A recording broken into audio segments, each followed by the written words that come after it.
Muy bien, estudiantes de bioquímica, continuamos entonces con el metabolismo de lípidos. Ya vimos la lipogénesis, ahora vamos a ver la lipólisis.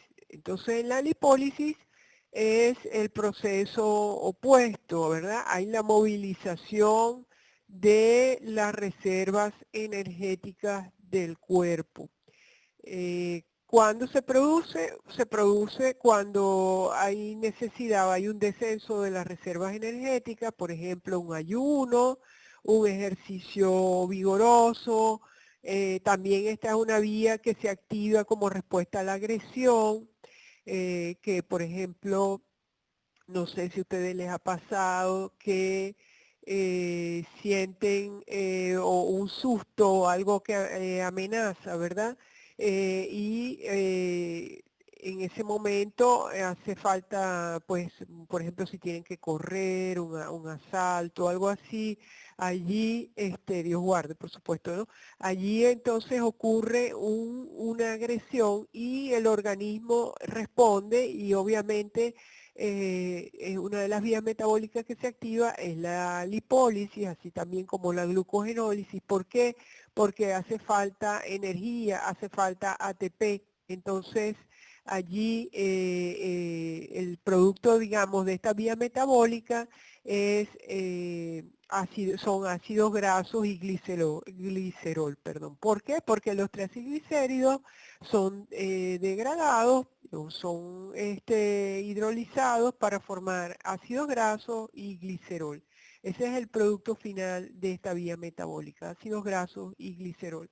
Eh, ¿Qué hormonas están allí activas? Pues las hormonas hiperglicémicas son las que favorecen que se produzca la lipólisis. Esos triglicéridos están almacenados, ¿verdad?, en el tejido adiposo y en un caso de ayuno, ejercicio vigoroso, respuesta a agresión, hace falta energía, se va a producir esta movilización de esas grasas que están almacenadas en el tejido adiposo. Por ejemplo, cuando nosotros empezamos una dieta, ¿verdad?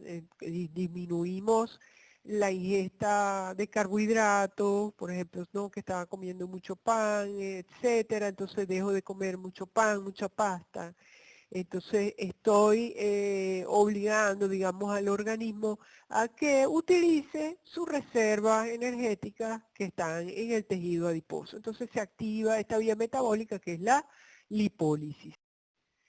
Entonces, bueno, lo que les decía, activadas entonces las que ayudan son las hormonas hiperglicemiantes, glucagón y adrenalina, que se unen a receptores específicos de la membrana plasmática de los adipocitos. Entonces allí a lo que se unen esas hormonas hiperglicemiantes, entonces hay una secuencia de eventos que es asemeja a una cascada, como la vimos para la de la glucógeno fosforilasa. ¿Se recuerdan en el metabolismo, de la regulación del metabolismo del glucógeno, que era una serie de eventos en cascada?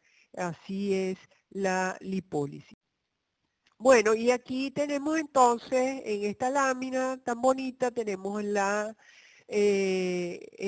adipocito, ¿verdad? El adipocito, allí están los triglicéridos almacenados y entonces vamos a ver la reacción o esta vía metabólica que es la lipólisis. Entonces, bueno, ya dijimos interacción hormona-receptor, sea glucagón, sea adrenalina, se unen a su receptor en la membrana plasmática del adipocito. Observen, tengan el detalle de ver la bicapa lipídica de la membrana plasmática. Ya de eso estuvimos conversando bastante, hemos conversado bastante sobre esa característica, la importancia de los lípidos en las membranas celulares. Bueno, total que se une la hormona al receptor, esa unión hormona al receptor activa a la adenilato ciclasa que transforma ATP en AMP cíclico, el AMP cíclico transforma la proteincinasa inactiva en proteincinasa activa, la proteincinasa va a actuar sobre la triacilglicerolipasa que está inactiva y la va a transformar en triacilglicerolipasa activa. Ahí hay utilización de energía, de ATP, que se transforma en ADP. Entonces, al estar esa triacilglicerolipasa activa y está inactiva, es activada, entonces allí el triacilglicerol es transformado primero en diacilglicerol, se libera un ácido graso, luego el diacilglicerol se libera otro ácido graso, se transforma en monoacilglicerol, y luego el monoacilglicerol nuevamente es hidrolizado, ese enlace, y se forma un ácido, otro ácido graso libre y el glicerol. Aquí está entonces, y es importante también que podamos resaltar lo que yo les decía en la unidad número 2, porque ya ustedes deben estar integrando, digamos, conocimientos, ya ustedes van a pasar, con favor de Dios, a fisiología, y allí ya ustedes deben estar integrando en lo que vimos en la unidad número 2, que las enzimas no pueden estar todo el tiempo activas o todo el tiempo inactivas. Entonces, fíjense, esa enzima estaba inactiva. Obviamente, si estuviese todo el tiempo activada, no hubiese reserva de triglicéridos en el tejido adiposo. ¿Cuándo se activa? Cuando hace falta que se active la vía metabólica. Ya dijimos los ejemplos, un ayuno, un ejercicio intenso, ¿verdad? Y como respuesta a una agresión, a un ataque o una amenaza, se activan estas vías metabólicas con la finalidad de dar energía. ¿Por qué? Porque esos ácidos grasos van a sufrir otra vía metabólica que la vamos a ver en un ratico, que es la beta oxidación, y van a dar una gran cantidad de acetil-CoA y de ATP. Bueno, entonces un poquito lo que hemos dicho ya. La unión hormona-receptor, siempre me gusta escribir lo que está en los gráficos. La unión hormona-receptor eleva la concentración citosólica de AMP cíclico. AMP cíclico activa la triacilglicerolipasa sensible a las hormonas y se incrementa la velocidad de hidrólisis de los triacilglicéridos. Entonces, tenemos ácidos grasos y glicerol. Los ácidos grasos y glicerol son liberados en sangre, pero el glicerol pasa al hígado, donde es utilizado para volver a sintetizar lípidos o también para la gluconeogénesis, ya estudiada y ya espero aprendida para dar glucosa. Ese ácido graso que habíamos mencionado, que sale del adipocito, se une a la albúmina sérica, que es la proteína de transporte, de ahí va a todos los tejidos del organismo para dar energía. Se van a sufrir el proceso de beta oxidación. Y con relación a su entrada en las células, es decir, la albúmina las transporta, pero para entrar a la célula hay una proteína en la membrana plasmática ligada al transporte activo del sodio, y en las organelas subcelulares donde va a ser utilizado ese ácido graso. Entonces ese transporte de esos ácidos grasos hidrófobos hacia esas organelas subcelulares ocurre por unas proteínas de unión de ácidos grasos. Fíjense ustedes todo el mecanismo de transporte de esos ácidos grasos para llegar a las organelas subcelulares. Específicamente, el proceso de beta oxidación ocurre a nivel de la mitocondria. Bueno, de eso vamos a hablar en su momento. Bueno, ya vimos entonces la segunda ruta metabólica, vimos lipogénesis, vimos lipólisis, ahora vamos a ver la biosíntesis de los ácidos grasos. La biosíntesis de los ácidos grasos ocurre en el citoplasma de la mayoría de las células. Fíjense que es muy importante para ustedes, yo se los tengo que repetir porque siempre se los voy a preguntar, dónde ocurre esta vía metabólica, incluso en qué tejido, en qué organela subcelular, es el citosol, en la mitocondria, en la matriz de la mitocondria, en la membrana de la mitocondria, donde ocurre cada uno de las rutas metabólicas que estamos viendo. Entonces, la biosíntesis de los ácidos grasos ocurre a nivel de citoplasma en la mayoría de las células, donde el hígado es el principal lugar de este proceso. Siempre estamos resaltando el hígado como órgano central prácticamente en todos los metabolismos. ¿Cuándo ocurre esa biosíntesis de ácidos grasos? Cuando la alimentación tiene pocas grasas o tiene muchos hidratos de carbono o proteínas. O sea, si la alimentación tiene pocas grasas, obviamente los ácidos grasos también son necesarios, pues su síntesis ocurre a través de esta ruta metabólica. Esta ruta metabólica no la podemos confundir con la síntesis de los triglicéridos, sino que esta es la síntesis de novo de los ácidos grasos. Y ahí lo que vamos a tener es la síntesis de un ácido graso que es el palmítico, y a partir de allí esa síntesis de ese palmítico, que es un C16-0, se van a sintetizar otros ácidos grasos. Puede ser por un proceso de elongación, que quiere decir elongación, que se alarga la cadena, o por procesos de insaturación, donde se produce la síntesis de dobles enlaces, o pueden ocurrir las dos cosas, elongación e insaturación. Pero en este proceso lo que vamos a tener es la síntesis del palmítico, que es el C16-0.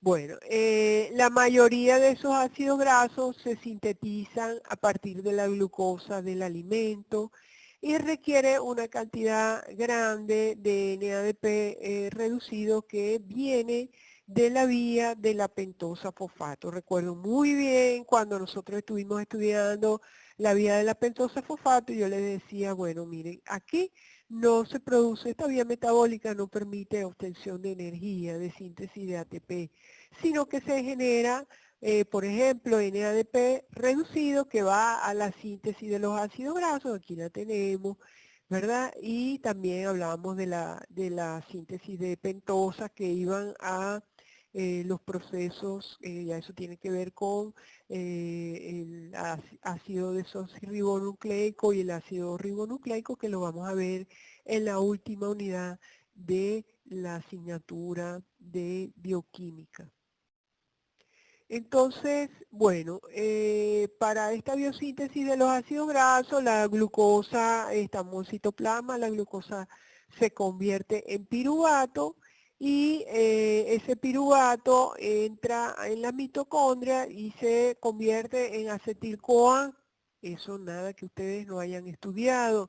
Ese piruvato se convierte, ¿verdad? Entra a la mitocondria y se convierte en acetil-CoA, ¿verdad? Por la piruvato, el complejo enzimático de la piruvato deshidrogenasa, y ese acetil-CoA luego en la mitocondria es transportado al citosol, donde se realiza la síntesis de los ácidos grasos. O sea, el piruvato se transformó en la mitocondria en acetilcoenzima, pero ese acetilcoenzima tiene que ser nuevamente transportado al citosol, donde se realiza la síntesis de ácidos grasos. Este proceso ocurre a nivel de citosol. Y un poco esto está relacionado, no sé si se recuerdan también que hablábamos en enzimología de la compartimentalización, donde decíamos que los procesos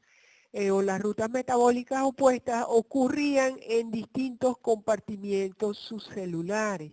Entonces, la beta oxidación de los ácidos grasos ocurre en la mitocondria. Entonces, la síntesis de los ácidos grasos ocurre en el citosol. ¿Ok? La síntesis de nuevo de los ácidos grasos. Bueno, entonces acá estamos viendo el proceso mediante el cual se produce ese transporte de esas unidades de acetilo y los equivalentes reductores que son utilizados en la síntesis de los ácidos grasos. Entonces, fíjense, aquí tenemos que estamos en la parte del citosol, ¿verdad? El piruvato que se origina, pues está presente en el citosol, pasa, atraviesa la membrana mitocondrial. Fíjense que aquí necesito que se ubiquen en los espacios, mitocondria, la membrana mitocondrial y el citosol. Entonces, la síntesis de los ácidos grasos ocurre en el citosol, pero para la síntesis de ácidos grasos yo necesito acetil-CoA. El acetil-CoA ocurre a nivel de se sintetiza en la mitocondria. Entonces, el piruvato va a atravesar la membrana mitocondrial, eso está en la parte inferior, y ese piruvato se va a convertir en oxalacetato y va a pasar, digamos, el oxalacetato más el acetilcoenzima A me va a generar el citrato. Eso estamos ya en la parte de la primera reacción del ciclo del ácido cítrico, tenemos la síntesis del citrato. Ese citrato, el acetil-CoA, no puede pasar de mitocondria a citosol, pero el citrato sí. Entonces el citrato atraviesa la membrana mitocondrial. El citrato entonces luego el proceso inverso se transforma en oxalacetato más acetil-CoA y el acetil-CoA es usado para la síntesis de los ácidos grasos. Fíjense que todo este proceso es para que el acetil-CoA pueda ser utilizado para la síntesis de los ácidos grasos.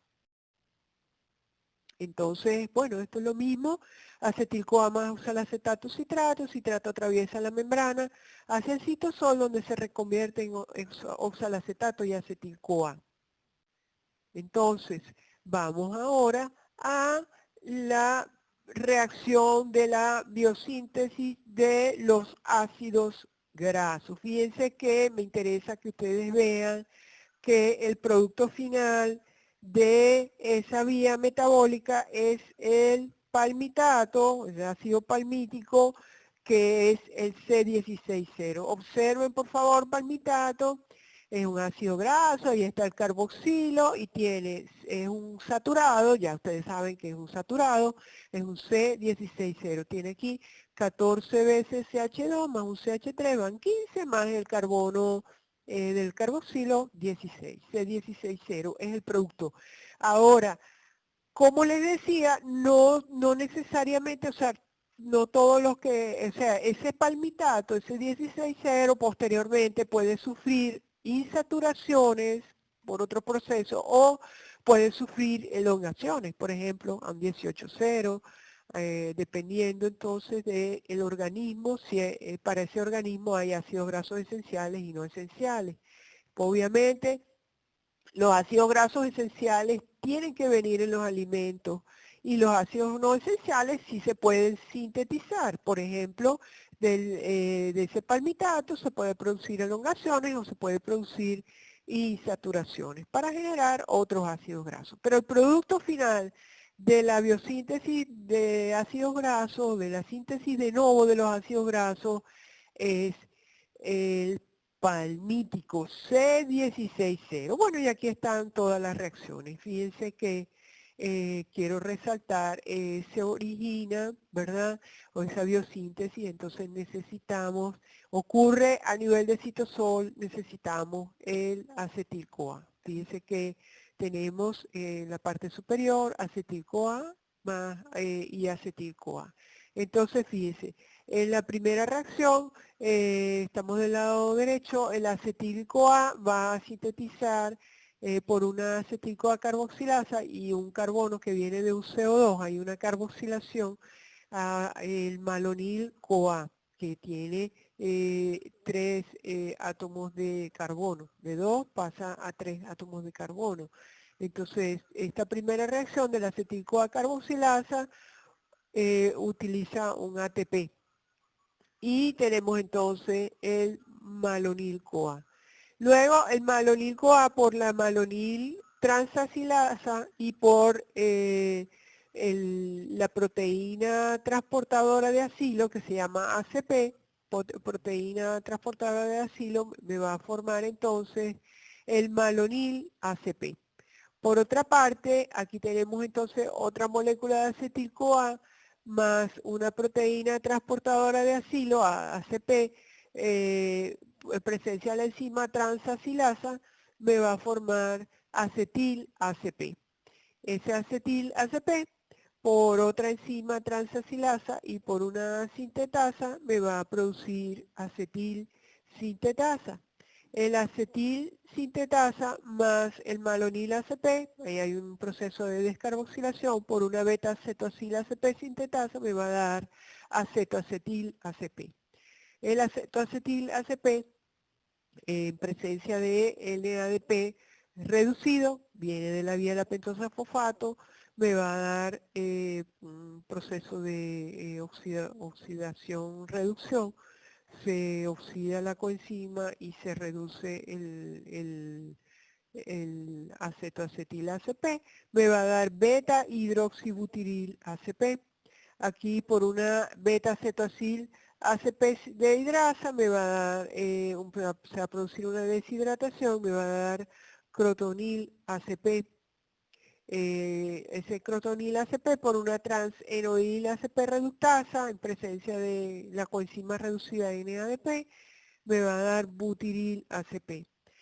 Ese butiril ACP va a sufrir todo este proceso 6 veces, porque el butiril ACP tiene 4 átomos de carbono. Entonces, va a ocurrir ese ciclo 6 veces y en cada ciclo se le van a ir adicionando 2 átomos de carbono. Entonces sería 4 más un ciclo 6, más otro ciclo 8, más otro ciclo 10, más otro ciclo 12, más otro ciclo 14, 14 átomos de carbono que se van a ir agregando. O sea, teníamos inicialmente 4 y ese ciclo ocurre 6 veces y entonces vamos a tener que se agregaron 14 carbonos y me va a dar 16 carbonos. Me va a dar el butiril ACP, 6 ciclos,